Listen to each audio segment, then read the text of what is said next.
So, Sebastian Stan, you play Jeff Gillooly in the new film I, Tonya, about the Tonya Harding scandal that rocked the world of ice skating.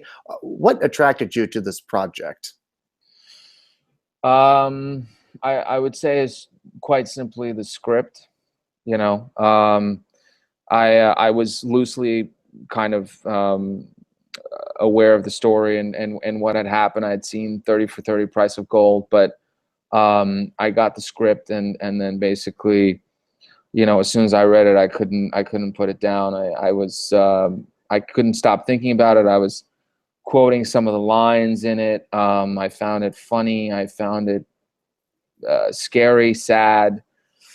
You know, the whole thing was something I kind of slowly became more and more obsessed with in terms of wanting to go and find out what happened and who's telling the truth and the you know, I was a fan of Craig Gillespie's. I loved Lars and the Real Girl, and I was happy that he was going to direct it. So those were the initial things. You mentioned having a vague understanding of what had really happened. How much did you know about Tonya Harding and Jeff Gillooly? I didn't really know a whole lot. I mean, I remember, you know, I was around 10 or 11 when the thing happened in '94, but I wasn't even in the country. I was in Austria at the time. And then I had just seen the price of gold and, you know, loosely fragments of just remembering things on the media, but not really anything. And definitely nothing about Jeff. So tell us a little bit about Jeff. Who is this guy? Well, there's probably a couple versions there. There's a version of what people maybe think of him. There's a version of what he thinks of himself.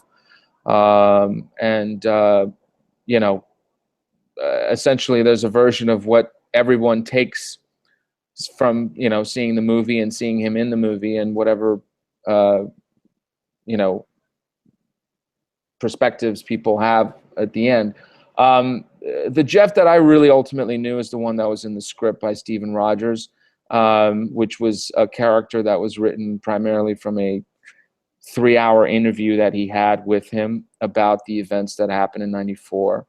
And from my initial recognition, it seemed to me that Jeff had a different point of view than Tonya's, wildly contradicting point of view about what had happened and who was at fault and whatever.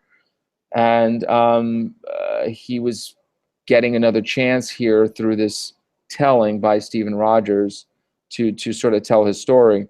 You know, I'm just going to leave it at that. I think it doesn't really matter what I think, to be honest, as it matters primarily on what people feel. For me, it was a very difficult character because when I first read him, you know, I was having a really hard time understanding and relating to him, and I had a lot of judgments about the story, about her, about him.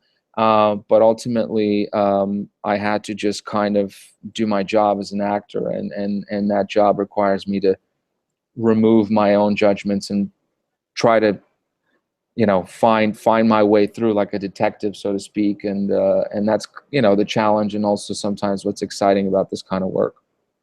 You mentioned that, and I mean, it brings up a point about the character, which is that, you know, on the one hand, he's somebody who really desperately loves Tonya and seems to want to do what's best for her, but on the other hand, he's also violent and abusive and bumbling.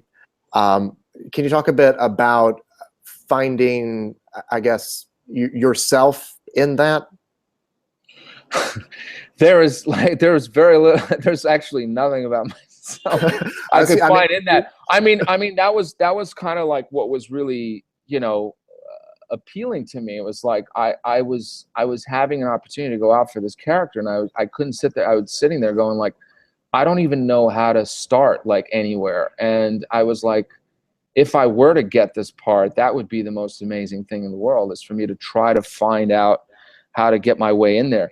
I will say this, you know, in the research that I did, taking away all the noise, by that I mean, you know, any preconceived ideas that I've heard, footage I found, what the media said about them, what was out there generally that we knew of him and her, and also what they had done. To me, it seemed like Steven had, quote unquote, written a story that was a very toxic and unusual and terrifying love story, essentially deep down. And I had to start using that kind of terminology for myself in order to have a way in to the character. Otherwise, I just would never have been able to start anywhere, because I would constantly be judging him for all his actions, but if I'm not a psychologist, but if I were to have, in my own humble way, make some sort of take a perspective, I would say that it seemed to me that whoever he is or was, he was certainly having a very hard time living in his own skin. And one of the great qualities about the movie is the way that it careens from tone to tone. I mean, in one instance, you're laughing out loud, and then in the very next instance, you're very uncomfortable. When you're on the set and doing these scenes, I mean, how did you guys work through the tonal shifts? Well, that was Craig, that was a huge part of it was Craig. I mean, he really knew the right temperature between kind of, the amount of drama or humor or, how grounded it could be. And a lot of that was discovered in some of the rehearsal with Margot, and it was going back all the way to the screen test that she and I had. And she's such a generous actress. I mean, and somebody I could really have a great sense of trust with, which made things a lot easier. I mean, obviously during the more physical scenes, but also throughout the, throughout any of the quote unquote funnier scenes. But yeah, I mean, there was a moment in a scene when we were in the car, we're waiting for the setup for the next shot, and we were sitting there, and I was, in this wide turtleneck, and she was kind of next to me with fake blood all over her mouth, and it was like 3 a.m. in the morning, and we'd been there, and we looked at each other, and we kind of went, who have we become? What are we doing? Where are we? So, but there was always a very, it was a good intention and a good place that we approached everything with. We just wanted the best, and I think from each other, and I mean, it was a pleasure working off of her. I couldn't see anybody else, playing that part. Is it difficult putting yourself into those situations as an actor where you have to be abusive or, manipulative, all these things that he is in certain moments? Yeah, I mean, it's awful. I look, for me, I personally, like, I have a very high bullshit radar in my head. Like I'm my worst critic. I can torture myself to the end of time, because I have a little voice that always goes, "Oh, I don't believe you," or "You should try harder," or whatever. I don't know. And so it was, it was very hard, I think, for me to kind of show up sometimes, because like I said, there are some things that were so different from what I've ever done before that I didn't know how it was going to go. But you just jump in the water and you try to do your best, and if you have a good team around you of people who are supportive, then no matter what it is you're doing, it's gonna, hopefully get to the result that's needed. What was the most difficult scene for you to shoot? I mean, yeah, I mean, any of the, there's a particular scene in the movie where, Tonya's living in a hotel room, and that scene was sitting on my mind for a really long time from the beginning of the shoot. I mean, we had, I kind of come in barging in, and I kind of want to talk to her, and she won't let me talk to her. And that scene, I had done it in the audition, but I didn't know how we were going to shoot it. And it was sort of a night shoot, and I was always scared of that scene. But you know, I have to give credit to Craig there, because that's sort of the kind of example where you really need to have your director there by your side that's going to, you know, give you a feedback, because you're putting yourself out there in whatever capacity, and you need someone that you can trust to kind of direct you, and I had him, so it made it as doable as possible. One of the interesting things about the movie is that, I mean, we all have this perception in our minds of Tonya Harding, those of us who are old enough to remember Yeah, of the course. incident. And I mean, your character and Allison's character and all these other people help peel away the layers to show what led her to that moment, you know? Right. Was there something that you found out in the script that was particularly surprising to you about Tanya's life? Well, I think so much has gone on about her and the incident and what happened, and it's interesting to me, because when I actually talk to people in passing who haven't seen the movie, or who haven't seen you know, Price of Gold in a while, they actually don't really quite remember very well what happened. You know, they all have a very different story about what went on. So it'll be interesting for them to see this movie and kind of maybe think a little differently, maybe consider another thought of that they might not have considered before.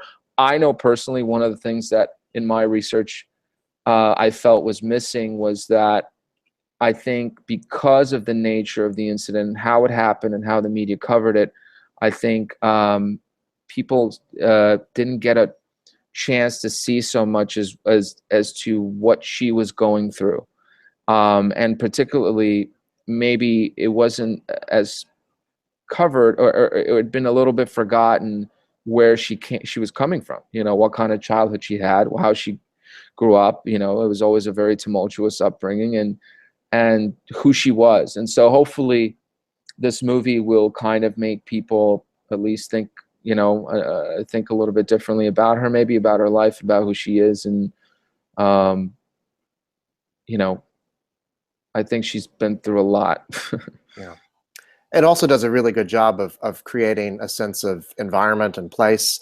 You know, the home that you guys lived in, and you know, the area of the country that you're from. Can you talk a bit about what that added to your performance? No, of course. I mean, I you know, I went to Portland, Oregon. I mean, I had to go there, and I spent a little bit of time there at the very beginning of the year before we shot. I went to the diner where they first met, where they went on a first date. I went to the ice rink where she used to skate when she was little. I tried to go to all the places that, you know, are referenced in the script. I went to that diner where Jeff and Sean supposedly met at the, you know, towards the end of the movie. So, and particularly to hear the accent and kind of, yeah, you have to go to see where that is. I mean, we almost shot in Portland, which would have been cool, but we ended up shooting in Atlanta. So, it was important to kind of know the surroundings. Mm-hmm. The film has gotten really great reviews from critics and really strong reactions from the audiences who have seen it ahead of its release date coming up. Why do you think people have such a strong reaction to this movie? I think it's got a great soundtrack. that definitely helps. It's shot, you know, unbelievably, like, you know, it references movies that are, I think, you know, and filmmakers like the one behind you, you know, such as Martin Scorsese and the Coen brothers, and some of the guys that we've grown up seeing. And it's always interesting to me when people kind of talk about the shock of this movie, because it is shocking in a lot of ways, but it's not like we haven't seen it before. I mean, Wolf on Wall Street was a very shocking movie. So was Raging Bull, if you think about it. You know, it's particularly also in domestic abuse, but like, it's also entertaining, and I think it's just a great script with a great director and, you know, a great lead, who really captured, I think, something very specific about her subject, and maybe in some way it's also still relatable to the times that we're in, and yeah, I don't know. I'm happy people are going and reacting that way. I think I've read a review somewhere that called it the Goodfellas of ice skating movies. Yeah, I would take that. Yeah, it's very apt characterization. Yeah. But before we go, I wanted to ask you, I mean, you've got a little movie coming up soon called Avengers Infinity Wars, which Right. I know a lot of people are curious about. Is there any detail you can give us about that? I just, the only thing I can say, which is always what I say, and it's the truth, it's going to be quite a spectacle. I mean, you've had now 10 years. Yeah, 10 years. Yeah, 10 years of movies from Marvel, and each one has played a part to this moment, and it's an accumulation of everything you've seen and expected and gone through, and it sort of kind of ties into this movie, and it's nostalgic in a lot of ways, and it's it is, because when you're looking back, and particularly when we were on set, and I was sort of taking a moment and looking around me and all these actors that are here who've been in all these movies, it's just, it's amazing, because at the same time you kind of grow up with these people. Mhm. You go off and you do, you see your families, you see life happens, and then you come back and you do these movies, and so it's gonna be it's gonna be a lot of heart and a lot of action and a lot of suspense, I'm sure. Well, this is a terrific movie, and congratulations on it, Sebastian Stan. Thank you so much. Thank you, man. I appreciate it. Thanks for helping me out to get to talk to you. Of course, it was a real pleasure. All right, man. Have a Have good a one. good one. You too.